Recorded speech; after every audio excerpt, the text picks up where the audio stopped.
Oh yeah, we sure are rolling. Hello, ladies and gentlemen. Welcome on into episode number 5 of the Chasing the Racing podcast. It is Monday, November 4th, 2019.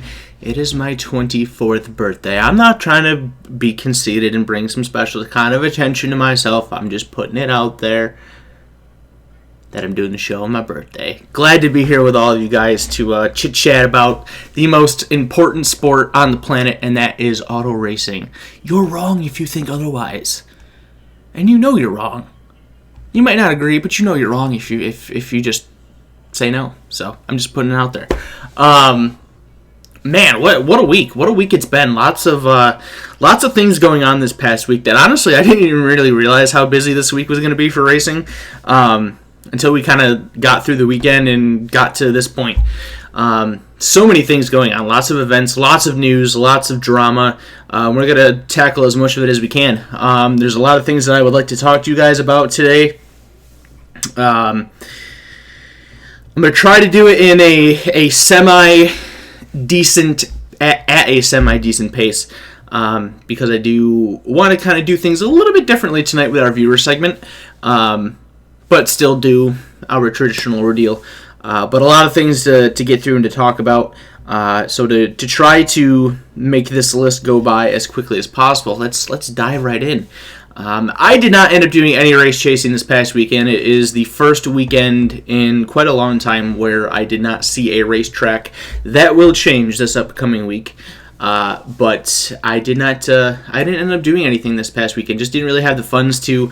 Decided to take the weekend off to hit the road and put some work in so that way I could prepare myself for this upcoming weekend. Did a pretty good job at that, so I accomplished the goal, but didn't get to enjoy any live racing action in front of my face. One of the things that I did plan on doing had I gone race chasing this weekend was going to the Georgetown Speedway for Mid-Atlantic Championship weekend, at least on Friday. 2-day show down there at Georgetown Speedway to cap off their season. It was also to cap off the Short Track Super Series Velocity South region for the 2019 season. That championship was already locked up by Matt Shepard. All he had to do was start the race. Spoiler alert, he started the race. So he was able to claim that championship. But a lot of racing going on throughout the weekend down there in Georgetown, Delaware. So we'll jump right in and chit-chat a little bit with you guys about what happened down there in Georgetown. So Friday night, November 1st, kicked off the weekend. Let's see, looking through the results, they ran a 30-lap small block modified feature. They had heat races for the super late models, which had a feature on Saturday. They had a Rush Crate Late model feature, Delaware Super Trucks, and Delmarva Chargers. Each of those two classes ran for 12 laps. The Crate Late models ran for 20. So let's dive in. 30 laps for the small block modifieds. That was, I believe, a $5,000 to win show. It was won by Billy Pouch Jr. Larry White made the long haul down there to compete this weekend. He finished in second, drove the same car that he ran at last weekend at Orange County Fair Speedway. I honestly don't have the information up in front of me, so I don't know who the owner is, but he ran that 12K car that Anthony Perrigo has raced at times throughout the year. Stuart Friesen finished in third place. Jeff Strunk was fourth, and Ryan Watt rounding out the top 5. Holy cow. Dwayne Howard finished in sixth. Richie Pratt Jr. was seventh. Matt Shepard came home eighth. Danny Buck ninth, and Ryan Krachin running out the top 10 in the 30-lap small block modified feature. The heat winners for the Short Track Super Series modifieds there were Craig Von Doren, Rick Laubach, Larry White, and Jordan Watson. Heat races for the super late models, they ran 2 of them, 8 laps apiece, again for Saturday's feature race. Those were won by Ross Robinson and Rick Eckert. You probably recognize Rick Eckert's name. He is a former World of Outlaws Morton Buildings late model series champion. Dropped off of the tour, still does some racing though, so he picked up one of the 2 heat race wins. Rush Crate Late model finish, that was a 20-lap event. It was won by Matt Hill. Joe Warren finished in second. Ross Robinson was third. Amanda Whaley Fourth, David Pettyjohn running out the top 5 with Billy Thompson 6th, Jonathan Rayleigh 7th, Kerry King 8th, Joe Pete 9th, and Mike Wharton rounding out the top 10 there. Delaware Super Trucks and the Delmarva Chargers. Something that I want to note by these two classes that Georgetown does, it's really cool. I think they do the same thing at Delaware International too, but at least at Georgetown they do it. So as a little promotion for these two classes, if they can run a caution-free event, they all get in for free for the next feature, or for the next time that they race. Georgetown's kind of like a specials-only type of racetrack. They run like 9, 10, 11 shows a year. And just about, if not every single one of those shows, is run with the Delaware Super Trucks and the Delmarva Chargers. So, as a little bit of promotion, try to get them to put on a good show. If they can run caution-free, they will get into the next race for free. And that continues on. So if they get into a race for free and they run again caution-free, they continue to get in for free. So in all reality, if they ran a perfect season, those guys would pay for admission once the entire year. If they were able to run caution, not have a single caution all year, they pay for admission once to go racing, which is pretty damn cool. I've spent multiple events at Georgetown Speedway. I love that place. Gorgeous facility, one of my favorite places to travel to. I've seen them do it. I've seen them not do it. But it's pretty cool. Like they're two unique classes, really different from the 4-cylinder type racing that happens up here in New York. And it's just fun. It's fun. Georgetown's a big track, so those guys get wound up really fast. Really cool to watch them race. So with the Delaware Super Trucks, looks like they had a really good field here, looking at the results. 12 laps. That one was won by Ryan Efford. David Smith finished in second. Ronnie Holloway third. Robert Smith in fourth. And Jerry Hale rounding out the top 5, with Dale Elliott finishing in sixth. Kirk Miles Sr. seventh. Cole Niebert in eighth. Corey Sapp 9th, and George Ralph rounding out the top 10 there.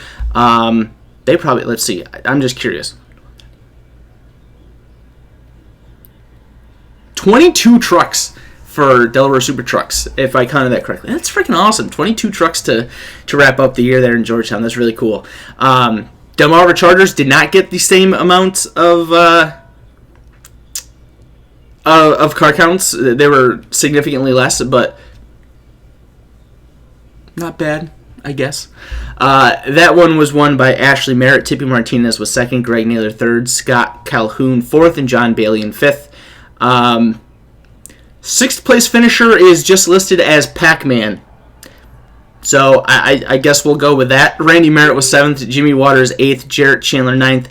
Brand Reifler in 10th, and then seeing that he's the only one left, Billy Smith finished in 11th. So there are your Friday night results for the Delmarva Chargers from Georgetown Speedway. You know what? That makes a lot more sense. Just had a chatter clarify that Larry White was in his own gypsum small block car, and he ran the 12K in the big block race. That makes a lot more sense to me because I had absolutely no idea what the hell that he was running in. I saw him in photos in both cars, so I was confused as all hell. So that makes a lot more sense. Larry was in his own gypsum racing small block on Friday with his second place finish, and he was in the 12K car for the big block race on Saturday.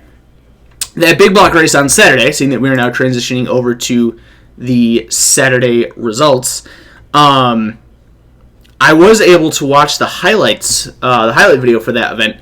And, did I screw something? Oh, no, just open up a different tab. Okay. Did get to watch the modified highlight video for that. Seemed like a pretty good race for the most part. Track looked decent, racy. They did something new this time around. They put jersey barriers along the inside berm of the racetrack. That usually hasn't happened. They run that at the sister track, Delaware International Speedway, so they did it for this event. Lots of mechanical issues. Took out some big stars. Billy Pouch Jr. had motor problems early on in the race.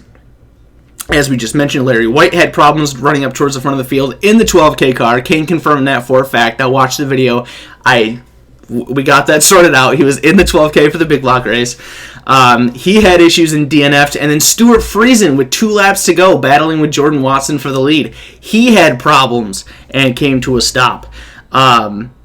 So some mechanical woes taking care of some of the stronger competition. All 3 of those guys were the top 3 finishers in the Friday race. So not at all how they would have to back up their Friday finishes. Again, this was the finale for the Short Track Super Series Velocity South Region. Championship was already locked up. All Matt Shepard had to do was start, so he gets the Short Track Super Series Grand Champion because he won the North Region, he won the South Region, and he won the American Racer Cup. So that dude pocketed another $1.5 as he does every single year. But as for the results of the race, after all of the blow-ups and whatnot, Jordan Watson picking up his second career Short Track Super Series victory over Mike Gooler in second, Rick Laubach in third, Brandon Grosso fourth, and Jeff Strunk in fifth. David Van Horn Jr. was sixth. Matt Shepard, series champion, finished in seventh. Ryan Watt was eighth. Richie Pratt Jr. ninth. And Stuart Friesen, even though having those mechanical issues, was able to come back, figure it all out, and finish in 10th position. They have a couple different rewards listed here. Holy cow! They actually had a ton. All right, yeah, there's way too many to go through, but a lot of bonus money up for grabs during that event. So they definitely had a nice event to close up that series. They usually kick off that series at the same place. Things will be different next year. They're going to start it off in Florida at the All-Tech Raceway. So these last few years, I've made a yearly habit of going down to Florida for Daytona Speed Weeks and checking out some of the local racing. We'll absolutely be down there for that, so it'll be awesome to see big block modifieds racing in the South in Florida away from Volusia. They always race at Volusia for the Dirt Car Nationals with the Super Dirt Car Series. This year, Short Track Super Series went down there with their sportsman class for some racing at North Florida Speedway. A little bit of a rough event, but it's cool. Florida is trying to get a bigger population of Northeast dirt modifieds, and they did a great job with their event this year. Next year sounds like it's going to be a fantastic event, and I can't wait to get down there. I'm already trying to count down the days because racing season's wrapping up here in the Northeast. It sucks. I don't like it. So as soon as we can get back to racing outdoors, the better with me. So All-Tech Raceway will be the next race for the Short Track Super Series. I think I saw the dates for that are February 5th through the 8th. Yeah, that makes sense. February 5th through the 8th. So that time can come any second now. We're not even completely done with this year, and I'm already for that. Continuing on with the results from that event, Short Track Super Series South Region Sportsman Series also competed on Saturday night. 20-lap feature to determine their champion. That race was won by Scott Hitchens. Brad Trice was in second. Tim Buckwalter third. Thomas Sherby fourth. And Dylan Swinehart rounding out the top five. Cole Stengel in sixth. Michael White seventh. Sammy Martz Jr. eighth. Jimmy Johnson, not NASCAR's Jimmy Johnson, finished in ninth. And Johnny Bangs rounding out the top 10. The championship went to Cole Stengel there, so congratulations to Cole. I do have the full points standings for both of those, so once I get through these results, I'll read you a little bit of the point standings there.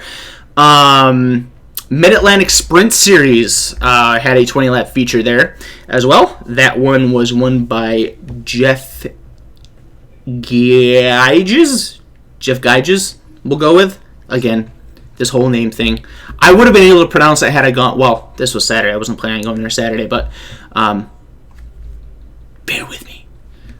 Andy Best finished in second. Tom Carberry third. Ricky Diva was fourth. And CJ Faison was fifth. Larry McVeigh sixth. Tim Tanner Jr. seventh. Dave Brown eighth. Scott Frack ninth. And Dom Melaire rounding out the top 10 finishers there. Southern Delaware Vintage Stock Cars ran for 12 laps. Their feature was won by Andy Castle. Freddie Bright Bill second. CJ Shermer third. Josh Smith fourth. Smith fourth. David Champ in 5th, with David Tucker in 6th, Todd Lapp 7th. Okay, that makes sense. David Tucker to the 1st in 6th, Todd Lapp 7th, David Tucker to the 2nd in 8th, Art Workman 9th, and again, this Pac-Man guy. So I'm guessing that that's normal, seeing that he's just showing up as Pac-Man in 2 different results, rounding out the top 10. 2 other features ran for 12 laps of distance apiece as well. Little Lincolns and the Delmarva Chargers. Little Lincolns that are kind of like an old school looking race cars type series. I didn't really know what to expect of them the first time I went down there, because I hear little, so I was kind of thinking maybe it was like a smaller race car. They're not. They're like kind of like another vintage type series, just not exactly the same. That finish or feature was won by Sean Smith. Danny Martin finished in 2nd. Matt White was 3rd. Jordan Herbert 4th, and Todd Sammons in 5th, with Scott Calhoun in 6th. Brian Piercy 7th. Wayne Seaton 8th. Kirk Lawson 9th, and Mel Joseph Jr. rounding out the top 10. Bunky White 11th, and John Wothers was 12th. Seems we're only 12 cars. We'll give everybody their shout-outs. And Delmarva Charger feature finish, another small field for night number 2 for those guys. Their 12-lap feature was won by Brandon Reifler, Ashley Merritt in 2nd, Jarrett Chandler 3rd, Tippy Martinez 4th, and John Bailey in 5th. Greg Naylor 6th, Randy Merritt 7th, Chase Robinson 8th, Bill Smith 9th, and Jimmy Waters rounding out the top 10 for the Delmarva Chargers feature event. That is your full rundown of features from the Mid-Atlantic Championship weekend at the Georgetown Speedway this past weekend. As mentioned, I do have the full points up for both the Short Track Super Series, South Region Modifieds, and Sportsman. As already mentioned, Matt Shepard won the championship. He officially won it by 107 points over Ryan Watt. Shepard with 8 starts this season, 2 wins, 6 top 5s, and 7 top 10s. Looking at the money that Shepard wins in a year is insane.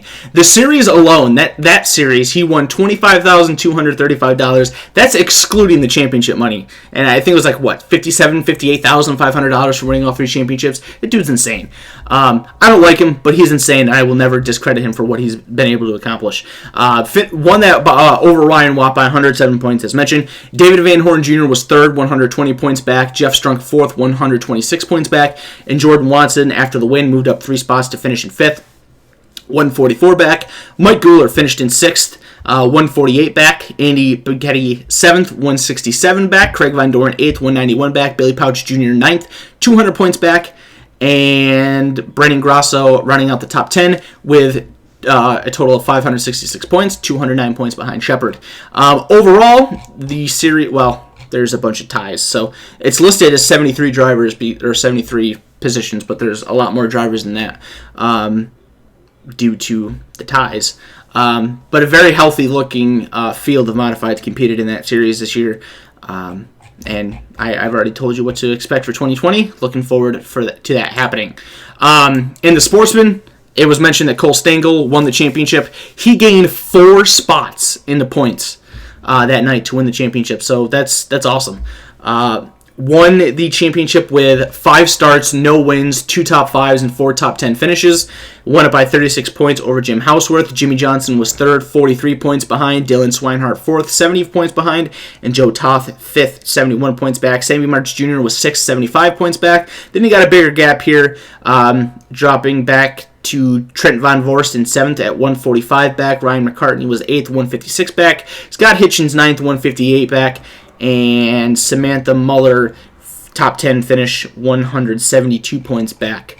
Again, they have a bunch of ties, but another healthy field as well. 85 positions, but there's probably over 100 cars that competed this year in that. So that's really cool. Really cool to see. Awesome for the Short Track Super Series, and awesome for Georgetown Speedway, as their 29 campaign has officially come to a close. The next thing to kind of go over with you guys, and I'll try to blast through this as fast as possible because there was a ton of racing this past weekend, but the World Short Track Championship down at Charlotte took place this weekend. It's their big racing event before the World Finals that will happen this upcoming weekend. It's kind of like what they describe as like a big national event for your support classes. they run late models, modifieds, 4-cylinders, pro stocks, our sportsman modifieds, lots of things going on this week. Everything's kind of spread out amongst one big article, so I'll try to do my best to make sure I find everything that is to be listed here. So we'll jump in and let you guys know all what happened this past weekend at Charlotte. So first thing listed here is the Fox Racing Shocks Pro Late Model feature. That was a 25-lap feature, $4,000 to win. That one was won by Michael Brown. He started in third place. Timmy Harrelson finished in second. Dylan Brown third. Brett Ham fourth. Logan Robertson in fifth. Matt Long sixth. Jimmy Sharp Jr. seventh. Leighton Sullivan eighth. Timbo Mangum in ninth, and John Ruggiero Jr. rounding out the top 10 in that 25-lap feature. Oh no, that's just information for the other one. In total, there were 27 cars that took the green flag for that feature. Next results that are listed are the Summit Racing Equipment UMP Modifieds. They ran for 25 laps. Pole sitter took the victory, and that was Nick Hoffman. Kyle Strickler finished in position number 2. Will Krupp third. Tyler Carpenter fourth. David Stremme rounding out the top 5 with Christian Thomas in 6th. Clay Harrison 7th. Dan Davis 8th. Drake Troutman in 9th. And Kevin Weaver rounding out the top 10. There were 26 cars that competed, and the Hard Charger Award was given to Coleman Evans, who gained 12 positions en route to his 11th place finish. VP Racing Fuels Sportsman Modifieds. That would be our Sportsman Modifieds from up here in the Northeast. For the second year in a row, it was won by Jackson Gill, the young teenager that races here in New York. They ran for 30 laps, so Jackson Gill picked up the feature win. I didn't watch it. I could have, but it sounded like there was some rooting and gouging, a little beating and banging for that feature win. I don't necessarily know exactly who it was with. Because I listened to his interview with Dirt Track Digest. He didn't really say who. But Robert Bublack finished in second, so maybe it was him, maybe it wasn't. I won't speculate anything. Garrison Krentz finished in third. Darren Ludding fourth. Matt Janzik rounding out the top 5. Andrew Buff in 6th. Kevin Root, the Dirt Car Sportsman Series champion, in 7th. Tyler Corcoran 8th. Todd Buchwald in 9th. And Jessica Power rounding out the top 10. KSE Hard Charger Award went to Kevin Root, gaining 16 positions to finish in 7th from 23rd. And they had 29 cars show up for the event down there this weekend. All 29 started. So big feature field. Kind of surprising that they didn't end up getting more. But these are a very, as most people know, Northeast modifieds are very secluded to the Northeast world. So it's a long haul.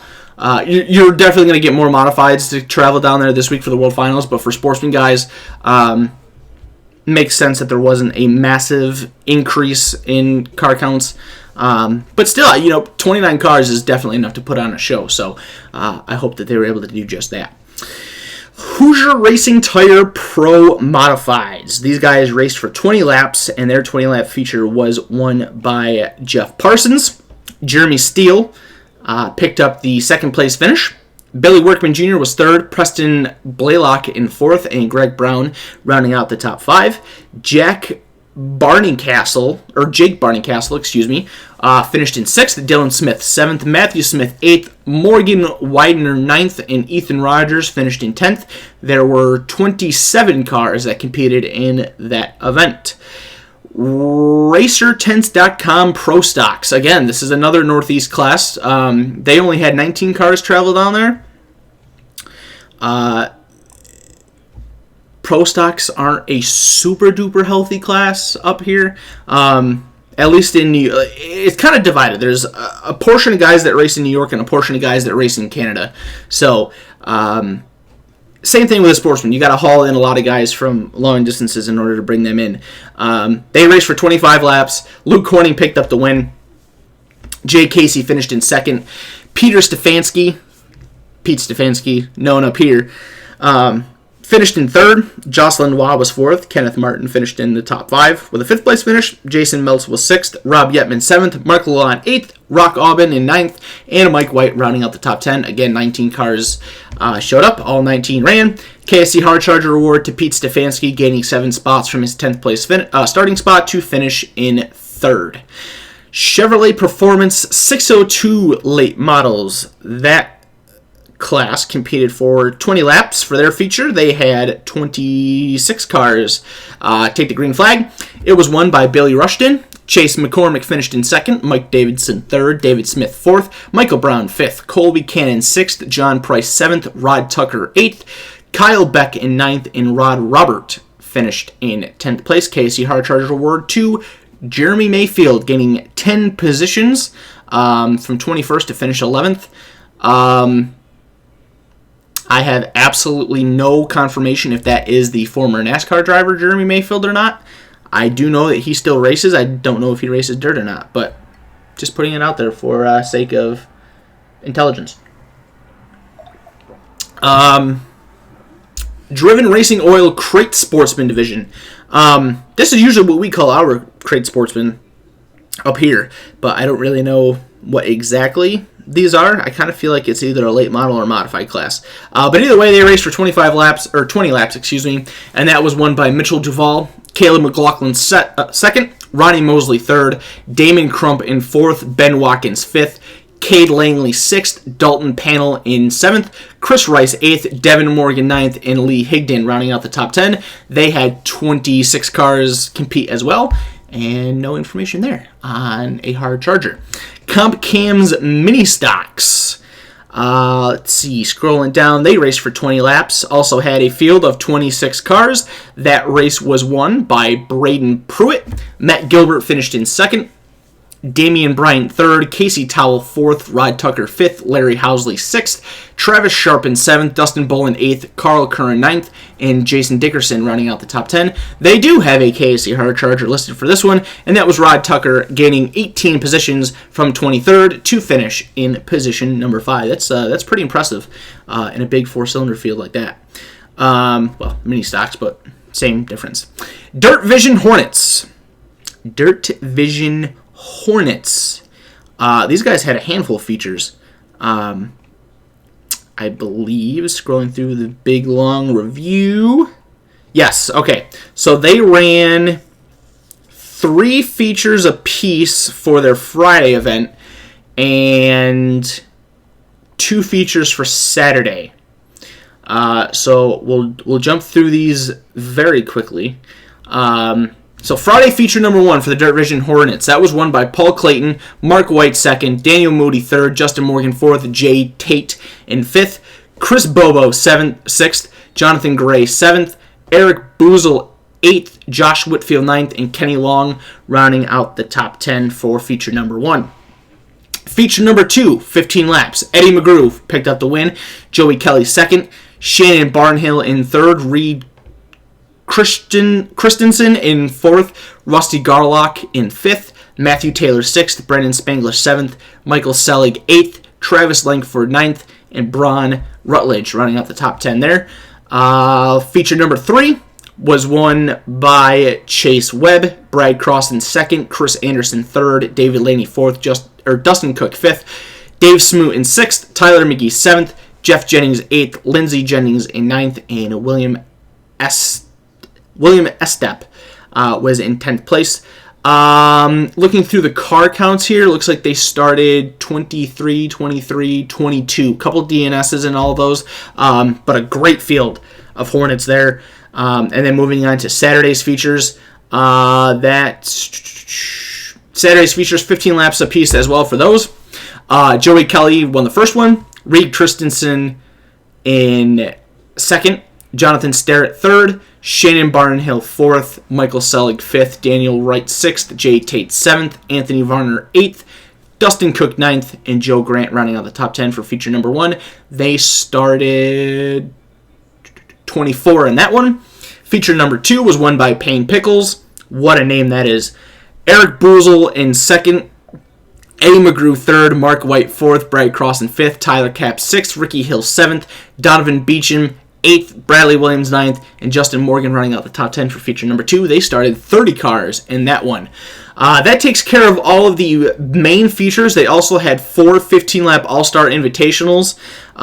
There was one for the Dirt Car Sportsman Modifieds, one for the Pro Late Models, one for the Dirt Car UMP Modifieds, and one for the Pro Stocks as well. So for the Dirt Car Sportsman Modifieds, that was doesn't tell me. But either way, Kevin Ridley picked up the win there. Kevin Root 2nd, Derek McGrew 3rd, Jessica Power 4th, Jackson Gill in 5th, Kyle Inman 6th, Garrison Krenz 7th, Richard Murtaugh the 3rd in 8th, Matthew Guerri 9th, and Jeff Taylor rounding out the top 10 for that invitational. I don't really know what drivers had to do to qualify for these invitationals, but they had them anyway.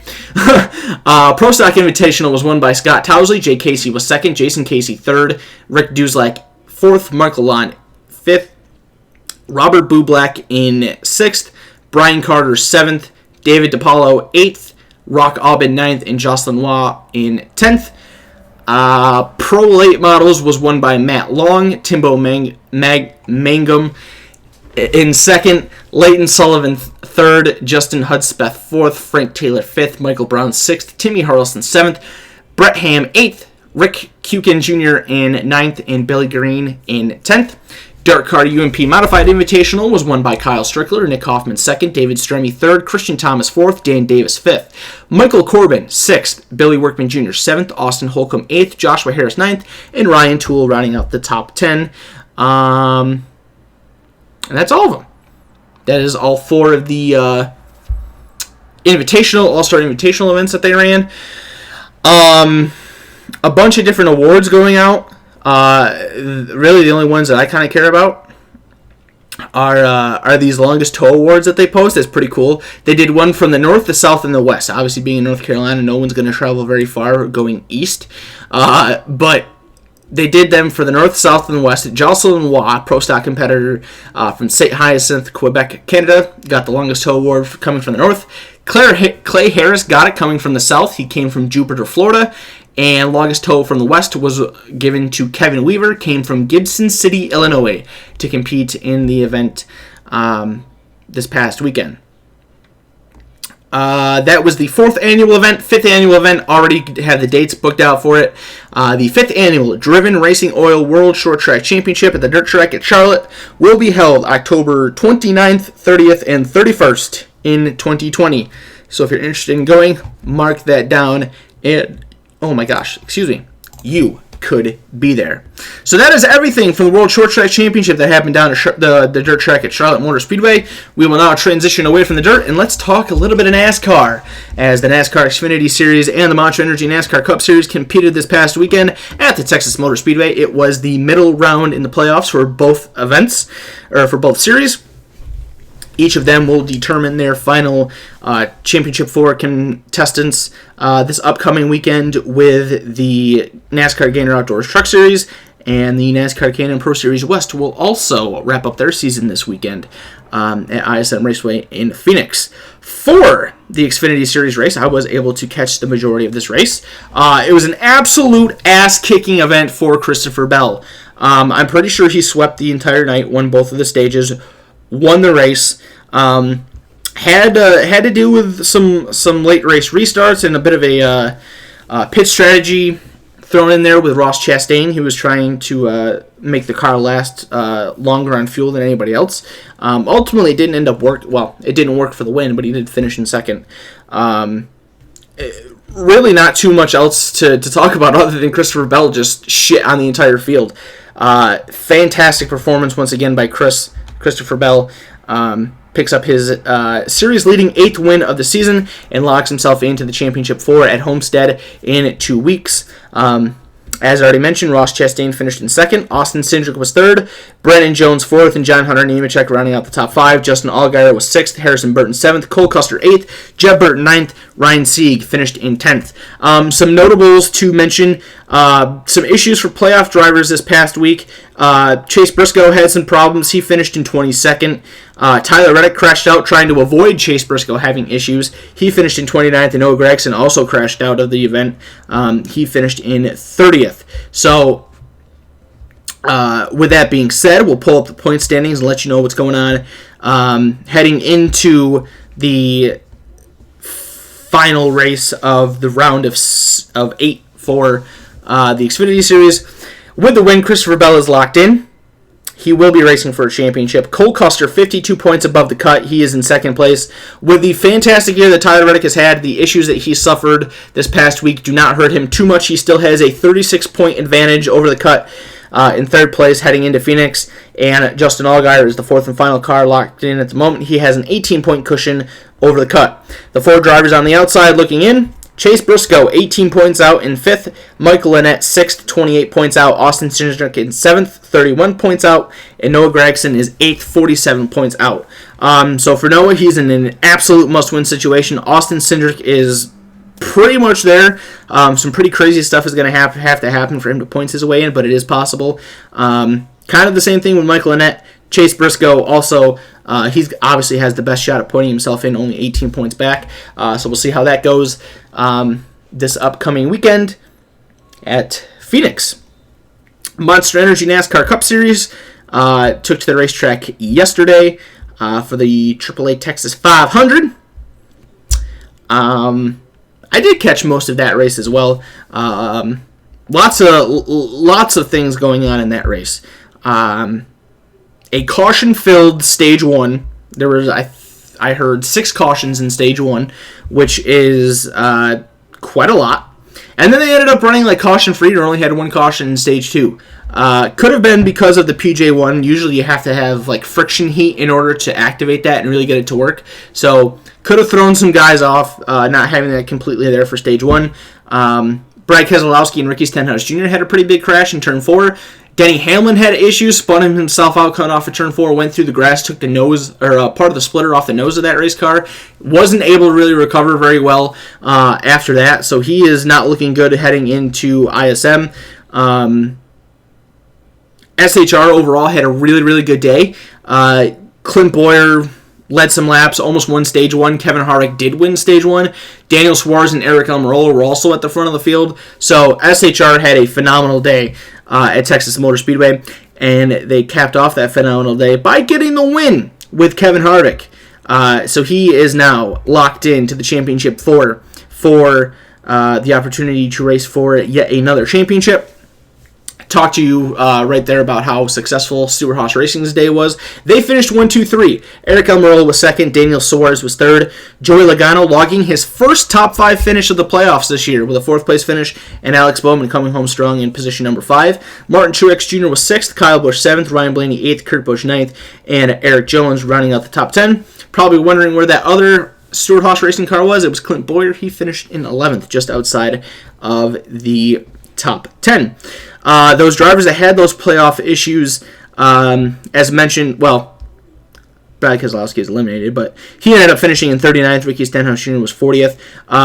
Chase Elliott also had problems, hit the wall on lap 9, and ruined his day. He ended up finishing in 32nd place. He is in an absolute must-win scenario heading into ISM Raceway this weekend, and Denny Hamlin, after his problems, finished in 28th, lost a lot of points. There was, listening to Dave Moody's show today, there was a 44-point swing that he went through with all the issues that he endured at Phoenix or at Texas yesterday. So not good at all for Denny Hamlin. The point standings heading into this weekend's race at ISM Raceway. With the win of Martinsville, Martin Truex Jr. is locked in. With a win yesterday, Kevin Harvick is locked into the Championship 4. That means we got 6 drivers fighting for 2 more spots. Those 2 spots are currently occupied by Kyle Busch in 3rd with a 22-point cushion over the cut, and Joey Logano in 4th with a 20-point cushion over the cut. The 4-man on the outside, Denny Hamlin, after his issues, he is now 20 points out of the Championship 4 in 5th place. Ryan Blaney is 6th, 23 points out. Kyle Larson is 7th, 23 points out as well.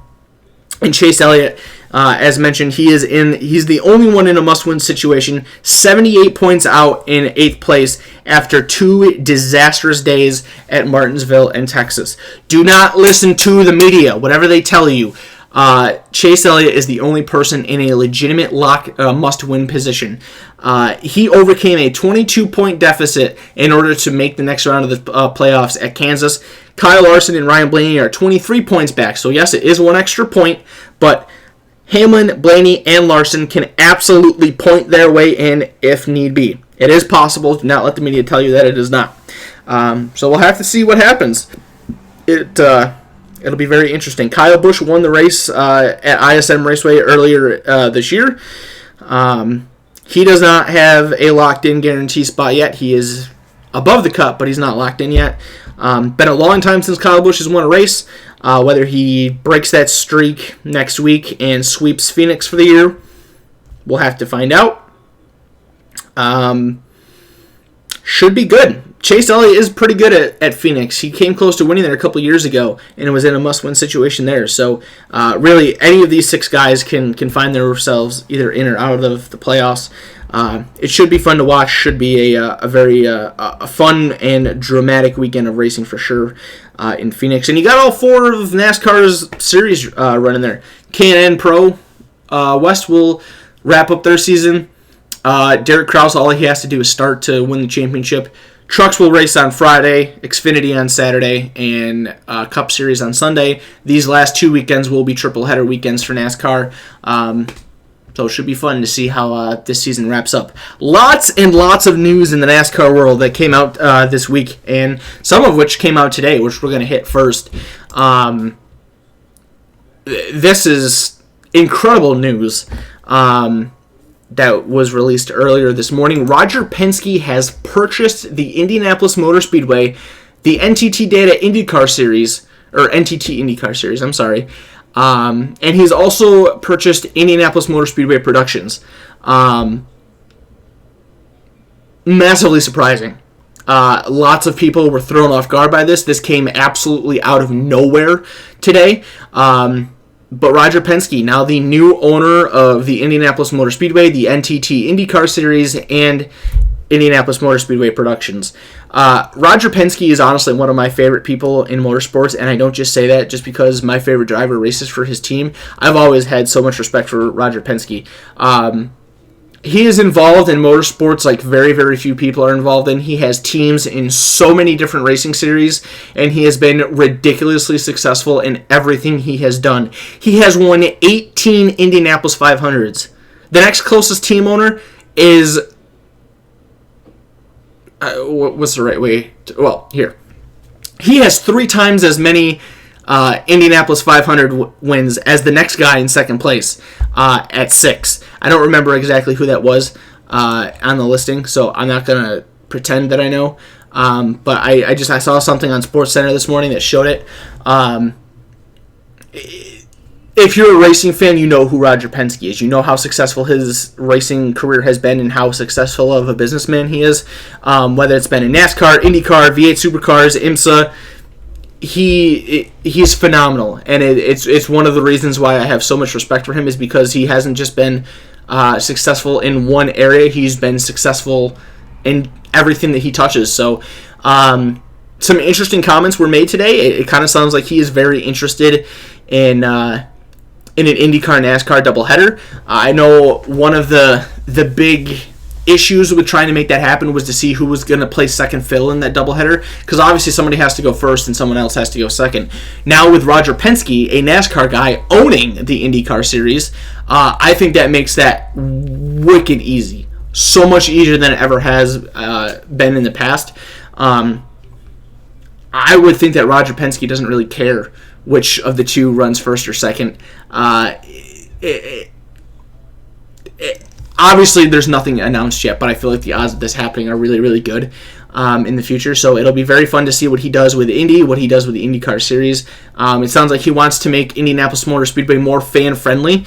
I heard something on Dave Moody's show today. He's looking to come up with 10 different projects on how to make it more fan-friendly. So I don't see this as anything but positive in the racing world. Roger Penske is ridiculously successful. He's ridiculously intelligent, and I think he can take Indianapolis, IndyCar, and IMS Productions into fantastic venues.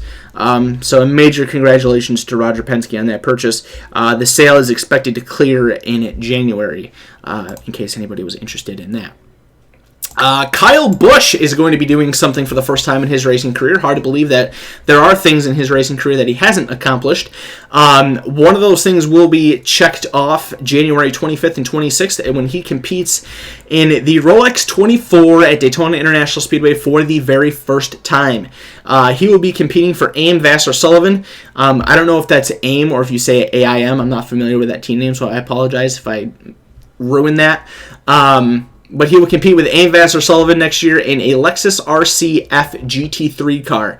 Lexus is the luxury brand to Toyota, so there is a connection with Toyota and Lexus there to allow him to compete in that. That will be a GTD class entry, so he won't obviously be able to compete for overall win, but he will still be able to compete for a class win, as everybody does at the very least. So this will be pretty cool. To see Kyle Busch go sports car racing. He did do a sports car race once prior. Let's see if this article has something to mention about it. I saw something earlier today in a different article about that. It doesn't look like it does. I want to say it was like 2000. Oh no, it does say right here. The only other time Busch has competed on Daytona's road course was in 2009 when he co-drove a Lexus with Scott Speed for Chip Ganassi Racing and finished 10th in the Brumos Porsche 250 the night before the July Cup race there. So he does have a single sports car start, but obviously it hasn't come in 10 years, so I don't really know if you can take too much to transfer over into that.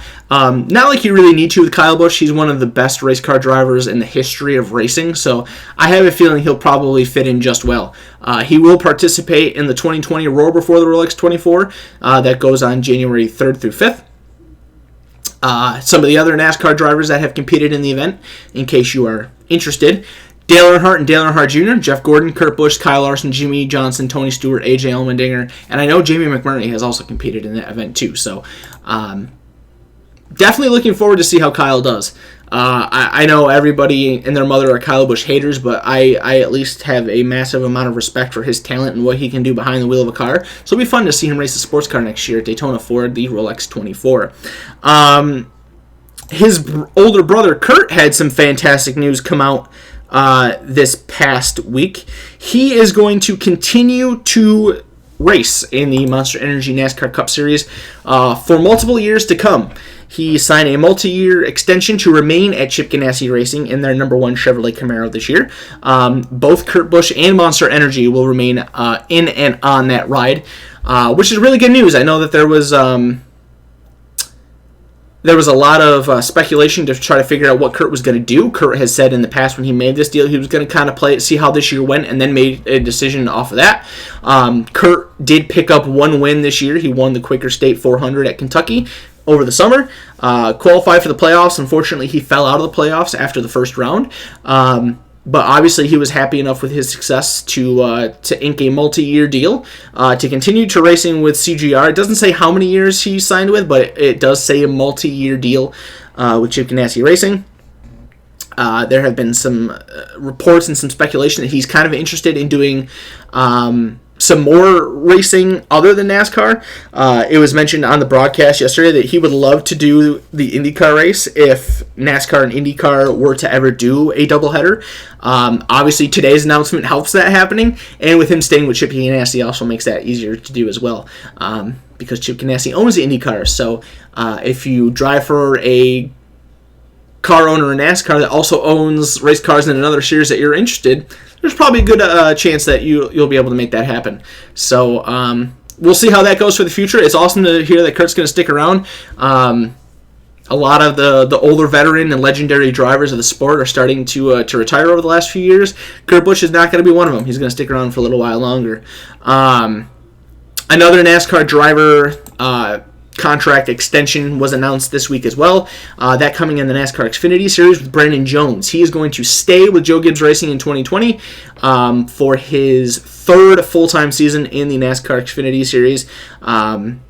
Eric just came off of a victory a couple of weeks ago at the Kansas Speedway, his first career victory with Joe Gibbs Racing.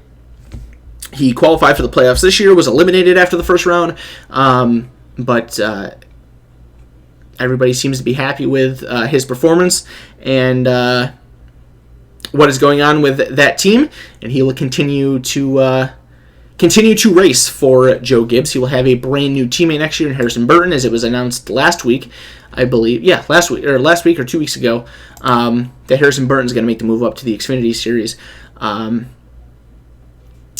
for 2020. So 2 seats are filled at JGR and Xfinity. That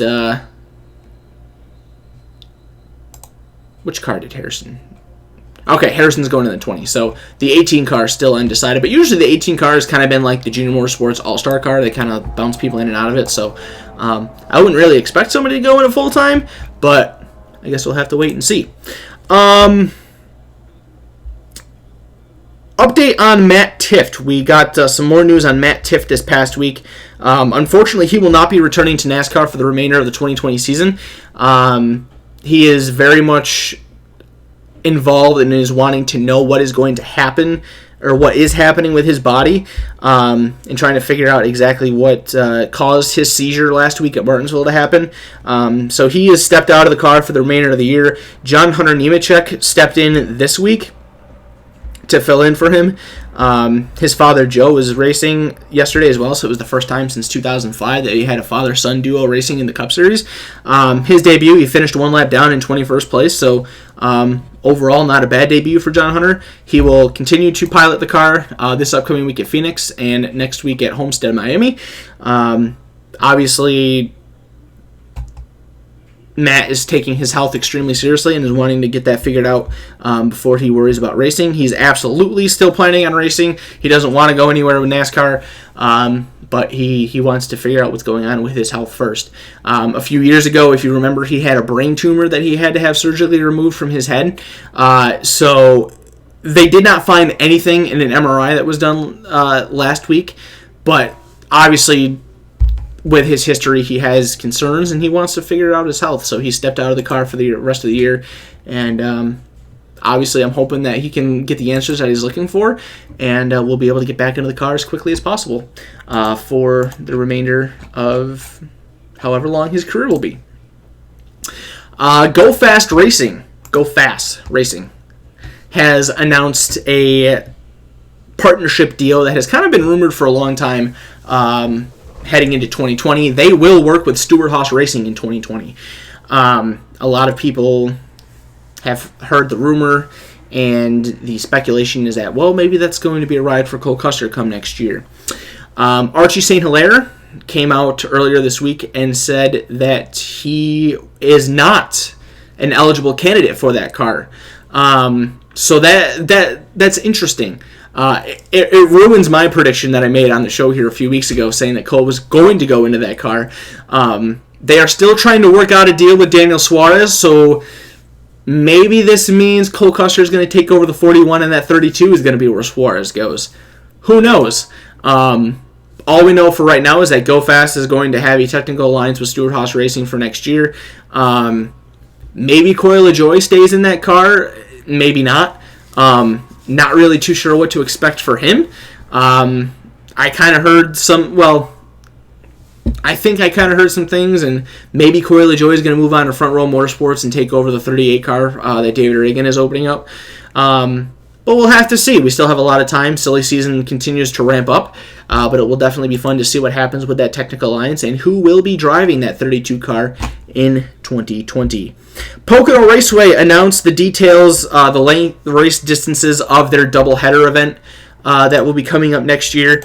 This is, I've been saying it since the beginning, I think that this is going to be a can't-miss racing event.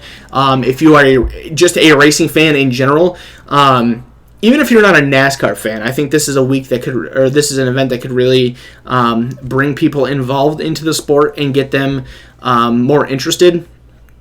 With the Summer Olympics going on next year, there is going to be a 2-week gap in the schedule for the Cup Series anyway.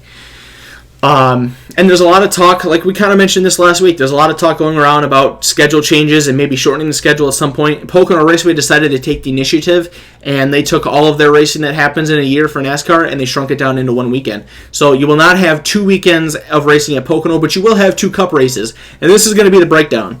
So Thursday, June 25th, you will have the ARCA Menard Series race. It will be an 80-lap, 200-mile event. Friday, you won't have any racing. It'll just be practices and qualifying. Then Saturday, you're going to have the NASCAR Gander Outdoors Truck Series race compete at 12 o'clock p.m. That will be a 60-lap, 150-mile race. And then the first Cup race will happen at 3 o'clock that afternoon, 130 laps, 325 miles. Some of the details for that event, I didn't end up pulling it up, so I'm just going to go by heart. Lead lap cars are going to be inverted by their finish for the starting positions for the next race. So, meaning that, let's say that there are 25 cars that finish on the lead lap. 25th place finisher will start first, the 24th place finisher will start second, 23rd will start third, and so on and so forth all through the line. It sounds like drivers will have to use the same car. All right, you know what? Why don't I just make this a little more intelligent? I know that it is in our Facebook group, so I'm just going to scroll through and pull it up really quickly so I know that I'm saying the right information. Because there was information about like the cars and the engines and stuff that were released. I just don't remember. I'm pretty sure you have to use all the same stuff, but I just want to make sure that I'm saying the right information so that way I'm not giving you guys anything false. And, I can feel better about myself instead of just guessing as to what's going to happen here. So, let's see. We're getting down to it here soon. All right.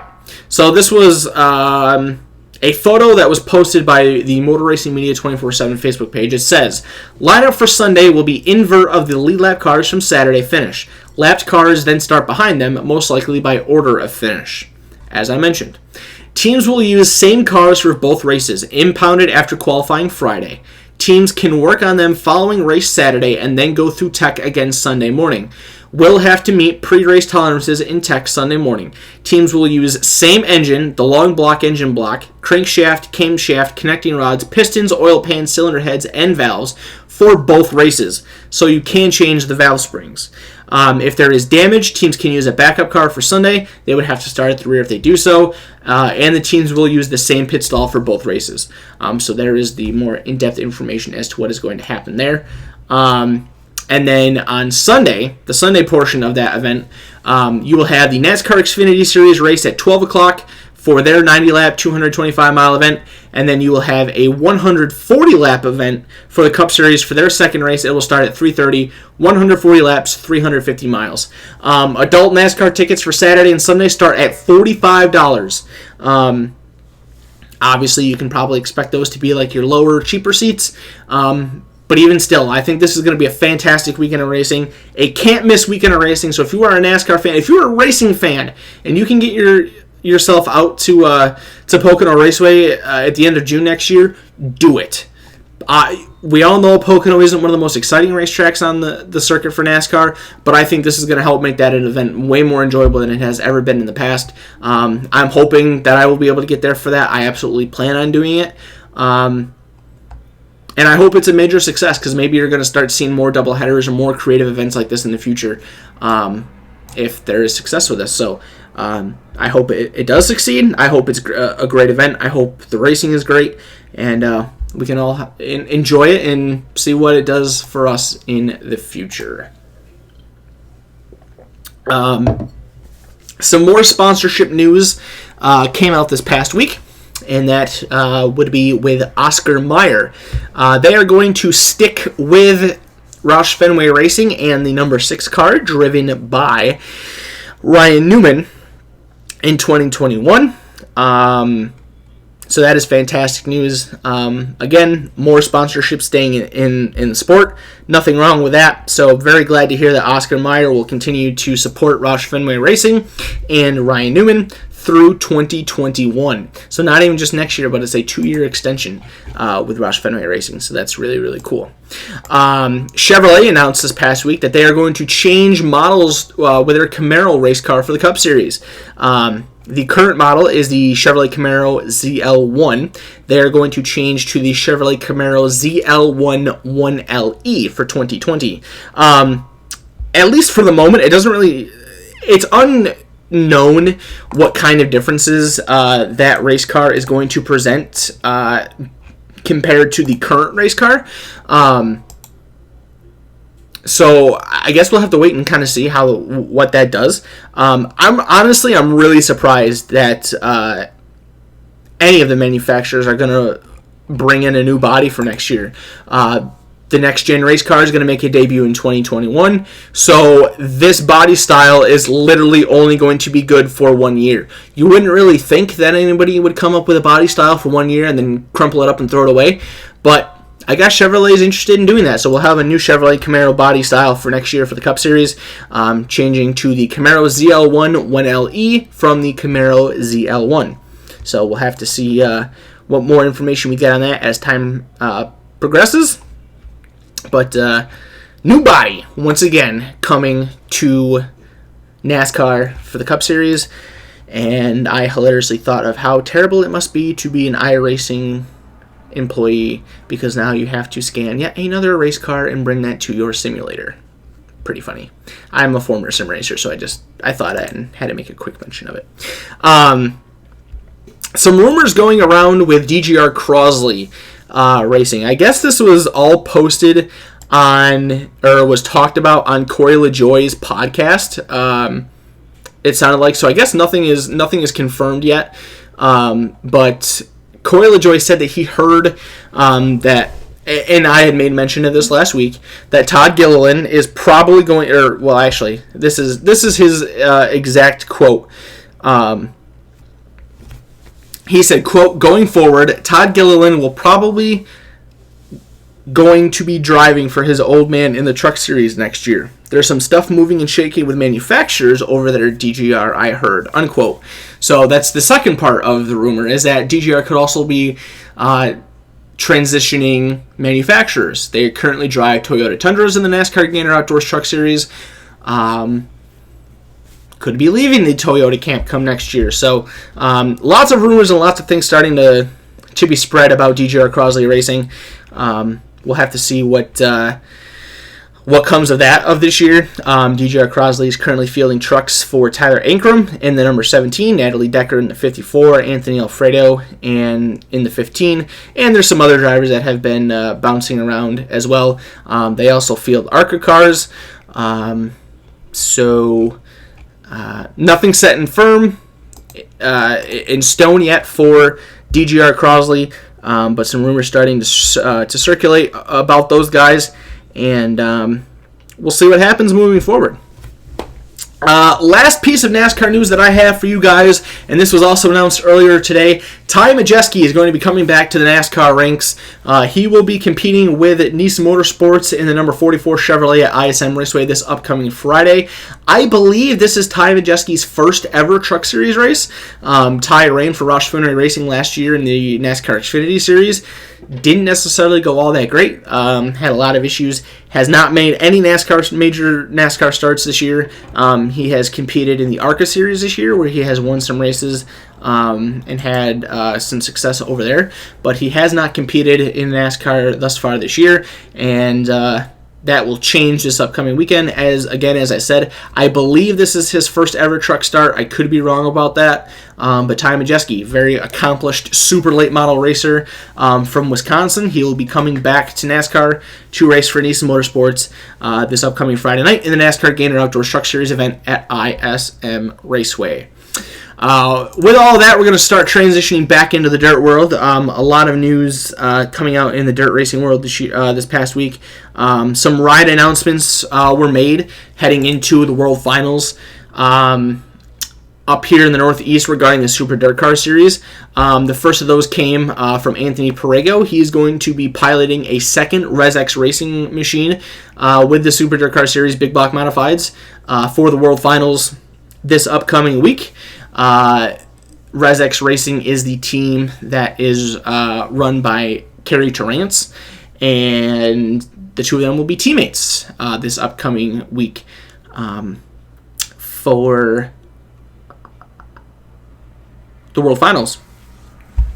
Anthony Perego has bounced around with a bunch of different car owners this year. He's ran for Graham Racing. I mentioned earlier at the beginning of the show when we were talking about the Short Track Super Series race, he ran that 12K car that Elliot White ran in this past weekend in the Big Block down in Georgetown. he's been an adventurous driver this year. I think.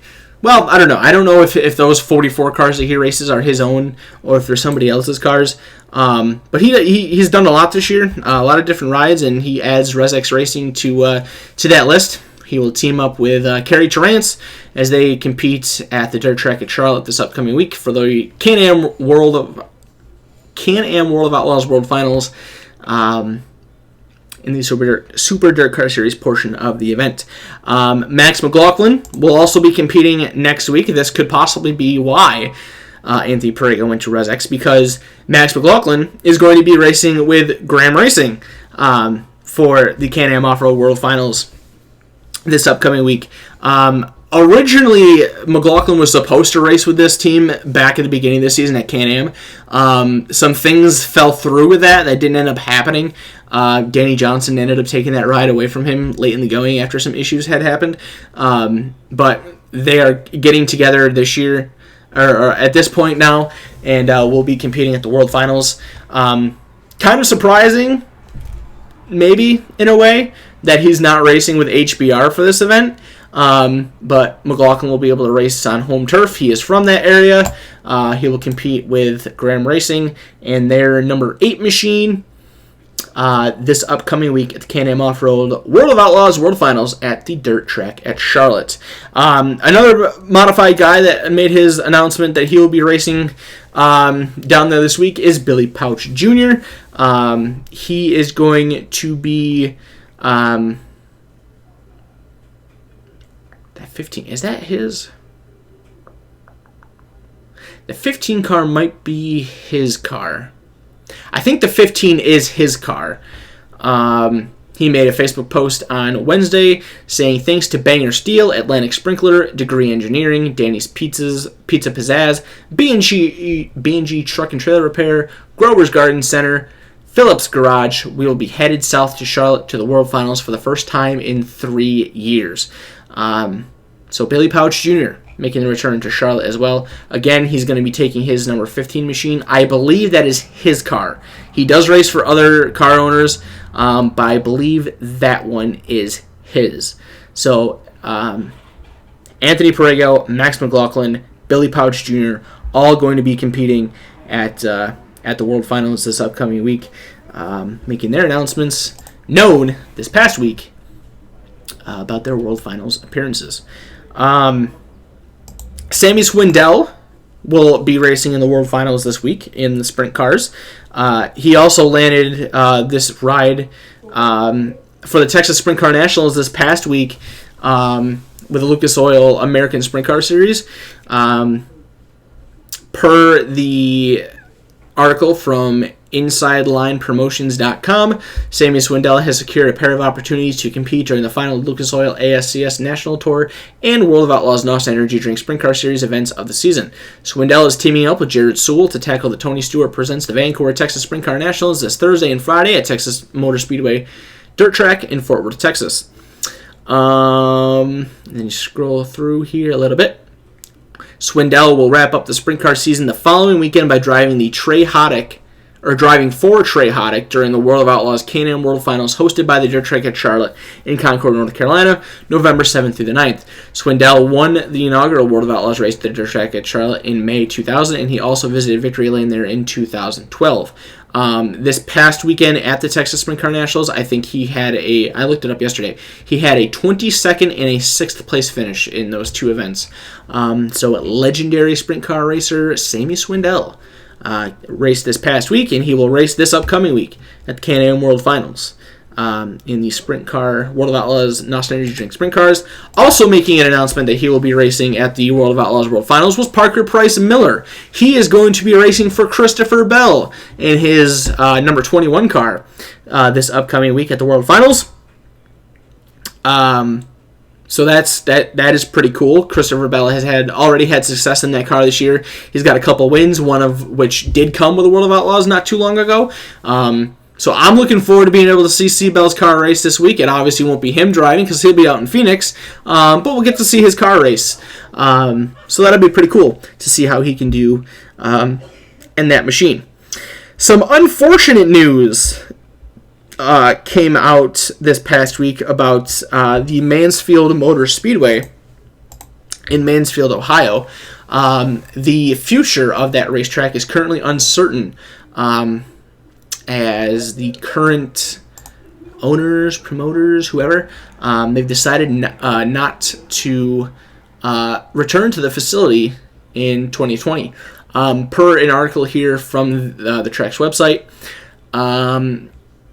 nearly 3 years ago, it was one of the biggest announcements in the racing industry, and it struck headlines in Mansfield, Ohio. The speedway in Mansfield was going back to dirt and had the support of a recognized industry leader, Cody Sommer. Now, 3 years later, the biggest uncertainty of Mansfield Motor Speedway is its future moving forward. It has been confirmed that Cody Sommer, the owner/president of Mansfield Motor Speedway LLC, will not be moving forward operating the venue at the close of this calendar year. Quote, "It was my goal to build MMS into a destination and a showplace, and in so many ways I think we did that successfully. We have had a lot of success, but we have also faced some major challenges over these last 3 years, and it is part of what makes this a difficult decision," unquote. Quote, "I have several different ventures I'm involved with, and likely more in the future. Sometimes you have to step back and just look at where your life is and where it is going, where do you want it to be, and make a decision for what is best for you and your family," unquote, coming directly from Cody. In his 3-year tenure, Sommer spearheaded the decision of converting the speedway back to dirt, a major resurfacing just this year, and many facility improvements and renovations. Additionally, he hosted a variety of events, including a summer fair, monster truck shows, Freedom Festival fireworks, All-Star Circuit of Champions sprint cars, Lucas Oil Late Model Dirt Series, the $100,000 Sprint Car World Championship, and the Dirt Million. The future is now uncertain. However, the property, including the 4/10 mile speedway, will be for sale. For information or interest in purchasing the property, please contact the Speedway office at info@mansfieldmotorspeedway.com. So not the news that you want to hear coming out of a racetrack, hearing that they're not going to be operating, or that there could be issues with that moving forward. Still lots of time before the 2020 season starts. Hopefully someone's able to step up on that and make that happen. But at least at the moment, Mansfield Motor Speedway's future is unknown.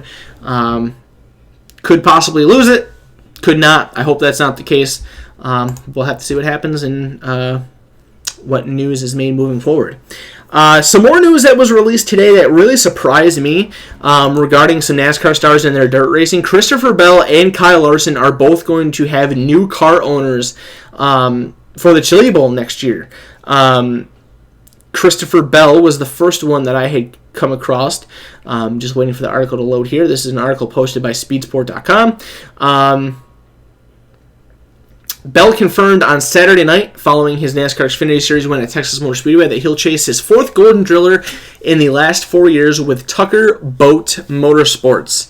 All that's said here in this next little bit is, quote, "yes," unquote, said Bell after a long hesitation when asked outright about his plans and whether he would pilot a TBM entry in Tulsa during the post-race media conference.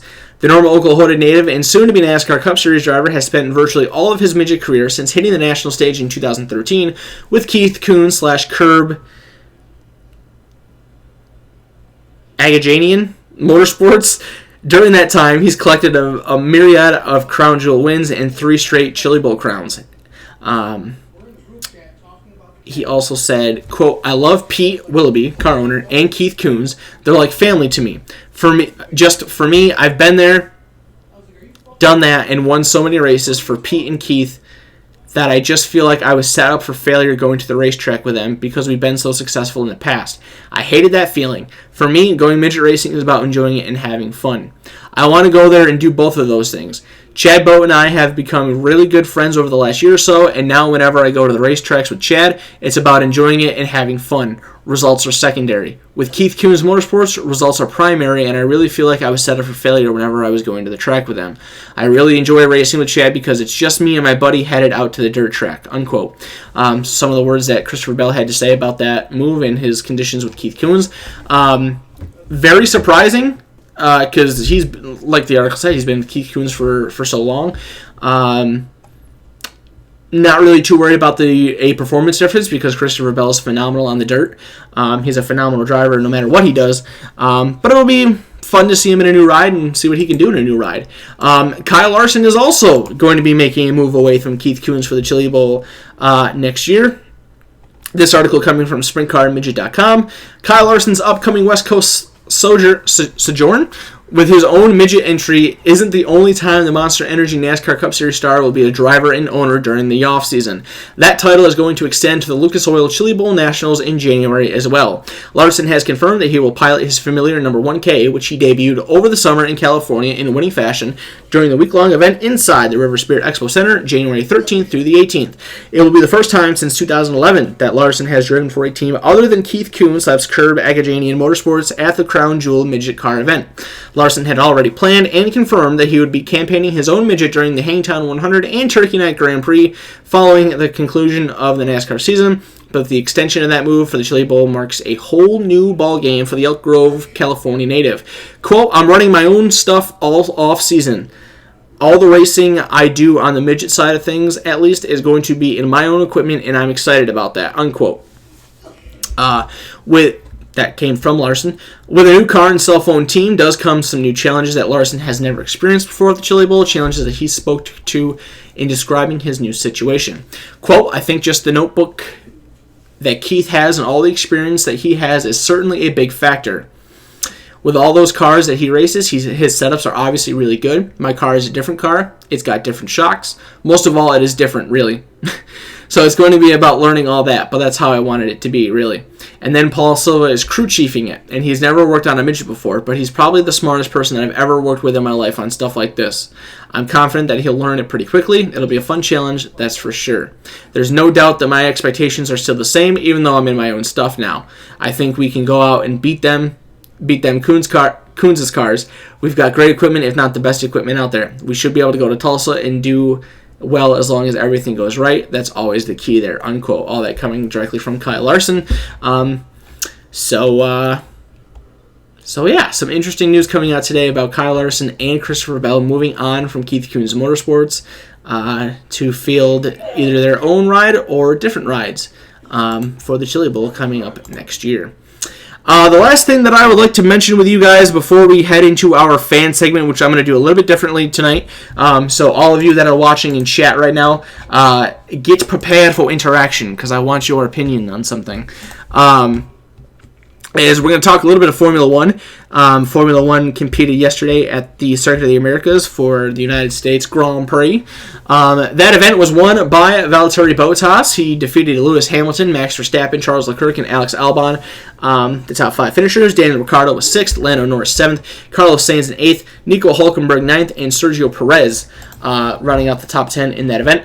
Looking at the Formula One website, it does appear that Lewis Hamilton's performance yesterday was able to allow him to clinch the Formula One championship. He has a 67 point lead over Valtteri Bottas. Everything on the website is saying that he clinched the championship, so Lewis Hamilton, now a 6-time Formula One world champion after the United States Grand Prix. Their next event is going to be next weekend for the Formula One Heineken Grande Premio do Brasil 2019. Looks like that is that Interlagos? I think that's Interlagos. Yeah, I think that's Interlagos. Yeah. So he wrapped up 2 races early, even because there's another race after that. So, yet another championship for Lewis Hamilton in Formula One. I guess there was a lot of drama this past week in Formula One about drivers complaining about the bumps in the track, and then I guess kind of apologizing or getting over that fact. I didn't really look into it too much, as I probably should have for more information on this story that I'm mentioning. But an interesting little ordeal there. Tony Stewart was there this past week to run a stock car around the track and give the Stewart-Haas guys a ride in a stock car.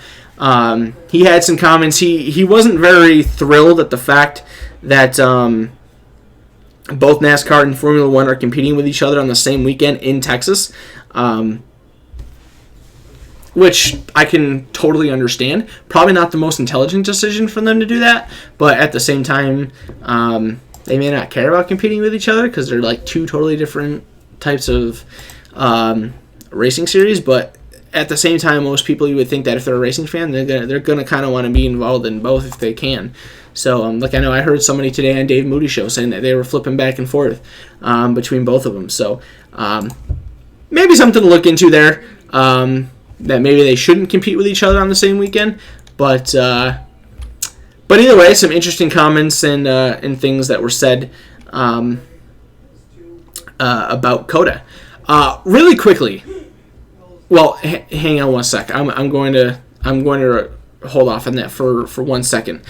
Since we did just talk about Formula One also announced that they are going to have a new race car in 2021. They mentioned a lot of different things, a lot of cost-saving reductions that they're going to be making for 2021, which a lot of which are similar to what NASCAR is kind of doing right now. But these are the photos of the brand new car for 2021. This thing looks freaking gorgeous. I guess a lot of people were kind of saying that there really isn't a lot of differences between the two. But it's a gorgeous looking race car. They're trying to help make the racing a little bit more entertaining, more passing, kind of get rid of the dirty air issue with cars following other cars. Just a lot of things that NASCAR is kind of doing to help improve the competition and reduce cost as well. So if you're a Formula One fan, some things to look forward to in the future. Maybe the racing improves and becomes a little bit more entertaining for all of you. I know I hear a lot of people complain about, basically whoever comes out of turn one with the lead at the start of the race ends up winning it. I don't really follow a lot of Formula One, just because I honestly don't really put the effort into trying to follow it since they race all over the world in different times. But it's racing related, it's newsworthy, so I figured I would mention it. Definitely something to look forward to in the future if you are a Formula One fan. As I clicked the wrong thing on my OBS, but yeah, new car coming in 2021. So what I wanted to bring up really quickly before I head into your guys' viewer segment is that since we just mentioned Kyle Larson was pretty vocal yesterday after the Cup race about Bubba Wallace's caution that he caused. Saying that it was pretty intentional, and he was very upset about it because it put his team in a hole that he struggled to get out of. The interesting thing about his comments is that he kind of said, in one of the things that, like, we've all been there, and he kind of openly admitted to doing it himself, like intentionally bringing out cautions. But yeah, here he is kind of complaining about the one that hurt him and is wanting NASCAR to do something about it.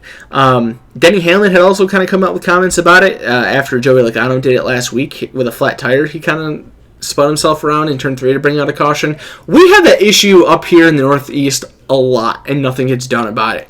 Cars come to a stop just to bring out a caution, and as soon as the caution comes out, they speed off into the pits, or they continue on and rolling again. I've heard something that sometimes people or racers are told to do that if they're having issues. I don't know. I'm kind of tying my local racing into NASCAR, or trying to at least. Kind of an interesting story to come up with and to hear about. So, Steve O'Donnell is on the morning drive on SiriusXM NASCAR Radio every morning, and had kind of made some comments about this, saying that they'll kind of look into it and think about it and see if anything has to be done. Seeing that this has happened 2 weeks in a row, but Kyle Larson, the most outspoken about it, but a little interesting how he was kind of being a little hypocritical about it, saying how we've all been there before and how he's done it in the past, and now that it's happened to him in a negative light, he's kind of making some complaints about it. and not too happy. So I did want to just mention that a little bit. It will be interesting to see how that follows up in the future, to see if more intentional cautions happen, or if NASCAR has to step in and do something about it. But I figured at the very least it was definitely worth mentioning and getting those comments out there, seeing that we just talked about Kyle Larson. So, all right, so we're going to transition into our viewer segment for the night. So I know that there are a few of you in chat. I do have a viewership log of knowing who is out there. But before we get into our typical asking you guys what you want to talk about for a little while, I want to get your guys' opinion on something. The only major thing in racing that I can think of that happened this week that we have not talked about was the All-American 400 at Fairgrounds Speedway, Nashville. Kind of a dramatic, drama-filled finish, fighting towards the end of the race. So Mason Mingus, you guys probably recognize that name from the NASCAR world. He used to race in NASCAR in ARCA. He won the All-American 400 this past week. He was trying to defend a late race battle from Chandler Smith. But Casey Roderick, who was like 2 to 3 laps down at the time, got in the way of the race for the leaders and actually ran up around and passed both of them in the final laps. I don't really know exactly what had happened to take Casey off the lead lap. It sounded like it was kind of controversial. But I guess he did it to prove to race officials that he should have been up at the front racing for the win. He was nowhere capable of winning the race because of his position multiple laps down. But we do have a video here posted from speed51.com of how the finish took place. So for those of you guys that are out here in chat, like you guys to watch this with me and give me your opinion. Tell me what you think, if this was kind of fair or foul, and I'll let you guys know what I think about it as well. So for those that haven't seen it, here is the footage of the last few laps of the All-American 400. Does he have enough time to get so really quickly, Mason Minkus, I say yes now in clean air. Okay, so I don't know who this 53 car is. The white and red 22 is Casey Roderick. Chandler Smith is right here in the black 51, and then up ahead in this camera shot, you'll see the 5 car. That is Mason Mingus, race leader. 51 cars in second, Chandler Smith, he's second. Casey Roderick, again mentioned, he is multiple laps down, racing with the leaders towards the end of the race. He is driving it hard. You see him sideways off of turn number 2. Casey Roderick is there as well. A lap car in the way between those drivers battling for second. Contact's made. Jurkovic gets a little loose. He loses ground to Roderick and Smith. 3 to go in the All-American 400. And just a note, according to our scoring, Casey Roderick in that 22, not on the lead lap, but still charging hard late in the going here. So you see there's a pretty big gap between Mingus and Smith. But as these last couple laps tick down, that gap does close. Runner-up in the ARCA Menard Series event that Bob called on MAV TV with my other colleague, partner Jim Trado. He was the runner-up in the ARCA race. Now he's trying to win the All-American 400. To the line, white flag in the air. 1 more lap to go in this edition of 2019. Chandler Smith cannot catch him. Chandler Smith purposely, I believe, just drove Casey Roderick up the racetrack. Roderick is a lap down. Mason Mingus in the number 5 coming to the checkers. Dreams do come true. Mason Mingus, the local boy, wins the All-American 400. What a race. Watch this. Uh-oh. Chandler Smith is not happy with Casey Roderick. Roderick, who finishes 7th, laps down here at the Fairgrounds Speedway, Nashville, right in the middle of things, as Chandler Smith tried to catch the leader, Mason Mingus, at the end of this race. Emotions are high here. After the checkers fall, you got to understand to some degree, and there is the KBM crew saying, get out of here, Casey Roderick. We don't want to talk to you. So there is the footage of the last lap battles there with Mason Mingus and Chandler Smith having to deal with Casey Roderick, the lapped car, getting involved in their race. There's been a lot. So after you guys have seen that, I'll give you guys some time to think about, form an opinion and see what you want to say. I'll give you my thoughts. There have been a lot of discussion as of late about lapped traffic and lappers getting in the way of lead lap battles. I kind of see both sides to it.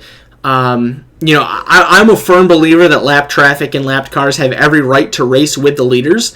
You never know when you're going to get a caution. You never know if you'll be the lucky dog, if your free pass recipient or lucky dog, whatever, if they have that in whatever you're racing. Sometimes in racing series and classes, you don't really know where the leader's at. If you don't have a spotter or mirrors or anything like that.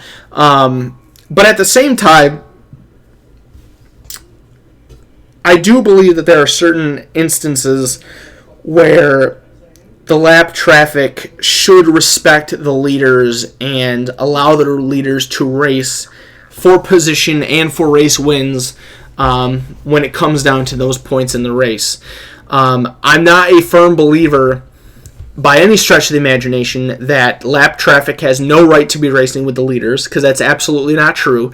If you are on the racetrack, you have a right to race anybody and everybody. But I do think that there is a bit of a respect factor there when it comes to racing with the leaders towards the end of the race. Now, I'll be honest, I didn't really see anything too dirty out of Casey Roderick in that battle. He was just racing those guys hard, and he said that he wanted to prove a point that he should have been on the lead lap and should have been a contender to win the race. Again, I don't really know why he was off the lead lap, but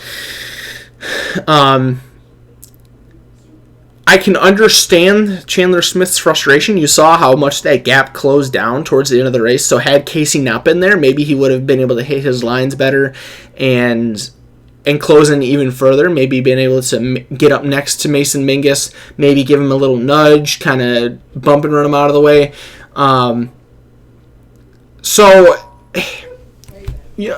Overall, well, really, the big thing that I've always wondered in these instances is so many times lead lap cars complain about the lappers getting in their way. When are one of these lead lap cars, well, I guess I can't really say that, but because it happened at Kansas with Kyle Larson, he took out, I think it was Joey Gase when he got in his way, but you don't really see that happen too often. You don't really see these lap guys just get pissed off at lap traffic and say, all right, I'm just going to take you out. I'm just going to dump you. And that's kind of what Kyle Larson did at Kansas. Joey Gase was kind of in his way. He didn't really mean it in a rude way. He kind of said, like, dude, I got to go. And going means going through you right now, so I'm going to do it. I guess in that situation, if Chandler Smith is as frustrated with Casey Roderick as he is for racing with him, and maybe this makes me sound ridiculous, but why not just take him out? Get him out of the picture.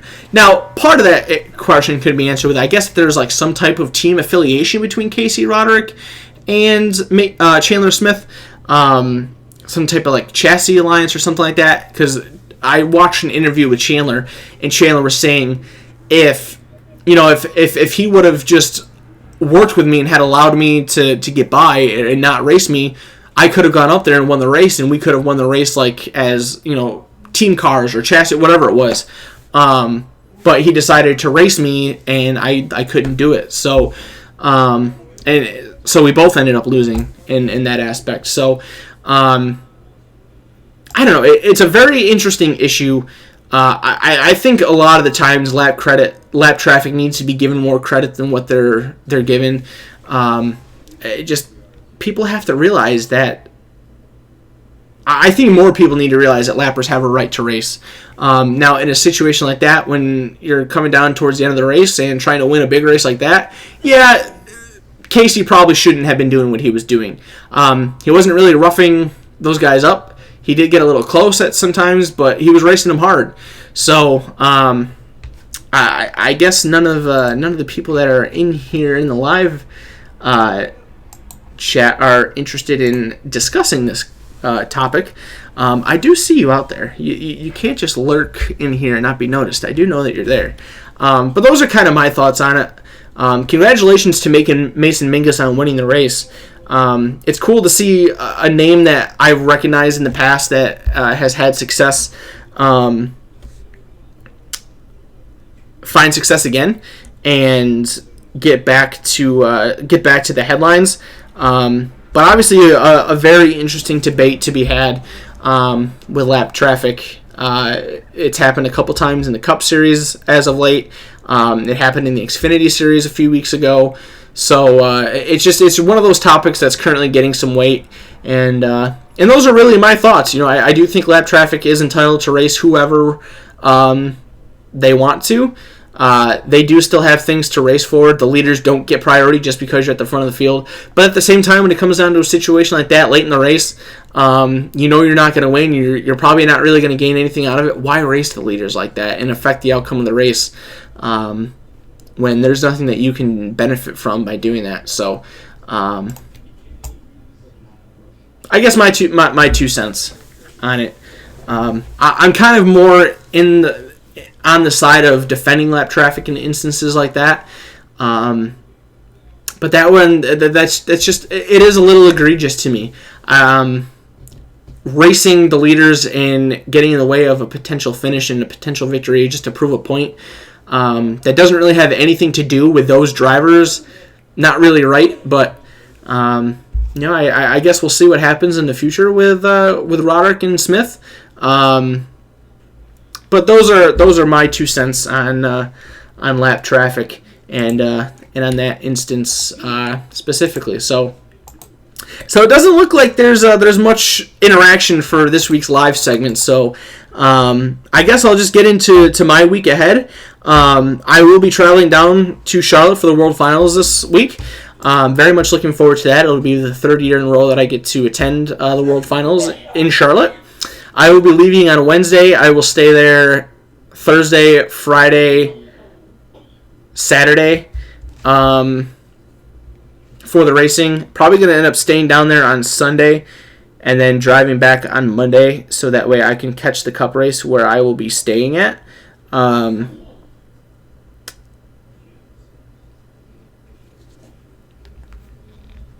But that's what I'm doing. I'm looking forward to it. World Finals are great. These last couple of years, I've spent my birthday down there instead.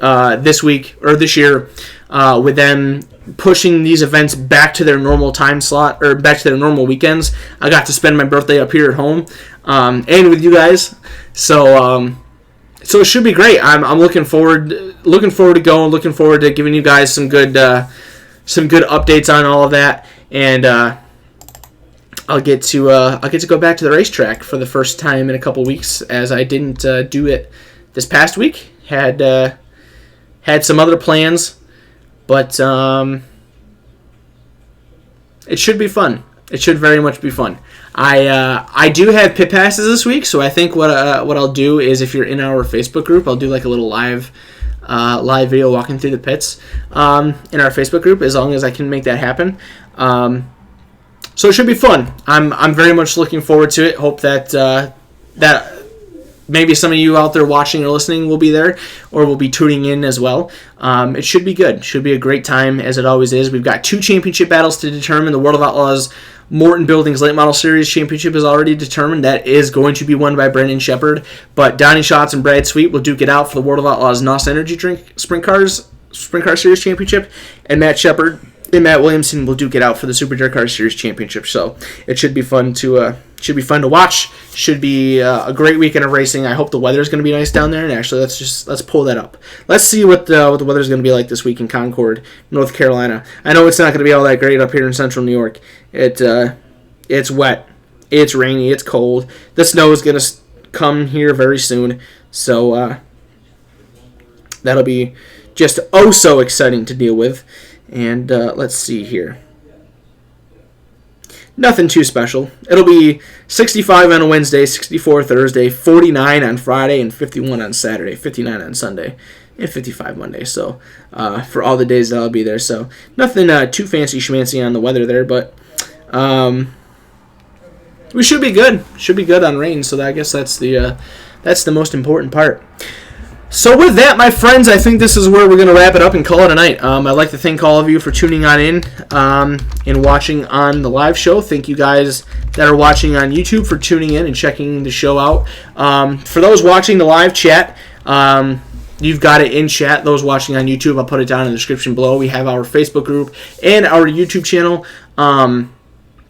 Facebook group is just where we talk about racing in general, talk about the shows, talk about things to talk on the show, anything really racing related.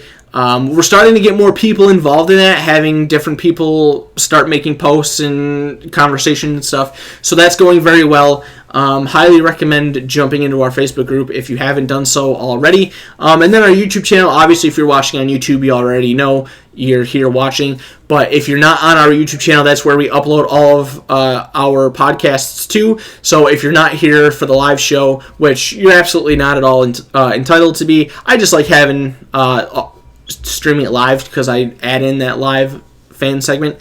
Obviously didn't do too much tonight, but we have had some good conversation over the last couple weeks with that. But the show gets uploaded every Tuesday on our YouTube channel for consumption there throughout the week. So far, so good. Our group is doing great. We're like right around 130 people, still trying to continue to grow and make this a more popular and a bigger thing. Eventually, I want to start bringing in some people and doing some guest interviews. That'll probably be easier to do throughout the off-season as people have more free time and start racing less. So still have to kind of figure out the best way to do all that. But that is something eventually that I'm looking to do in the future with that with this show moving forward. Next Monday is Veterans Day, but we will still be here on the show 8 p.m. Eastern Standard Time now. Daylight Savings Time has ended, so 8 p.m. Eastern Standard Time from now for the next few months. But we'll do it again. Episode 6. We'll talk about the World Finals, obviously, since I'm going down there for that. I will be back here in time to do the show. I will make sure that I come back in time to do the show no matter what. So unless something dramatic happens, the show will happen no matter what next Monday night. I might be dead to do it, but I will do it. NASCAR is racing at ISM Raceway this upcoming week. All 3 series plus the K&N Pro Series West. And whatever else happens in the racing world that we can find. I'm sure there's a lot of stuff that's going on. I'm sure we'll start hearing more things. This group and this show has allowed me to find out more information and news in the racing world than I ever have before. So I thank all of you guys for allowing that to happen. Thank you for the support. Thank you for being in our group. Thank you for watching the live streams. Thank you for watching the YouTube versions of the podcasts. Make sure to continue to share it and tell people about it. Get more people involved. I want to expand to as many racing communities as I can. Probably going to be difficult in the off season, or starting this so close to the off season, but there is still a lot of racing to go and a lot of good things to talk about. So we will be back here next Monday night for episode 6. We'll have hopefully we'll have a lot of awesome things to talk about and pick up right where we left off here tonight. So thank you guys for those who decided to show up. I appreciate your loyalty. I appreciate your support. I hope you have a fantastic night. I hope you have a fantastic week. Have a great weekend. Find some racing to enjoy. If you can't be at a racetrack in your local area, make sure to set some time aside to enjoy some racing on the TV or the internet, wherever you can find it. And we'll see you right back here next Monday night for another edition of the Chasing the Racing podcast. Thank you. Good night. We'll see you then.